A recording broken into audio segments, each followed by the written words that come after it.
बेटे नेमत हैं और नेमतों का हिसाब लिया जाएगा।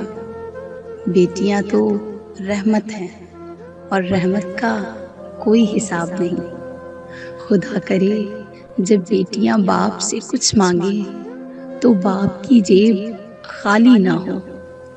चिड़ियां होती हैं बेटियां मगर, चिड़ियां होती हैं बेटियां मगर उनके पंख नहीं होते।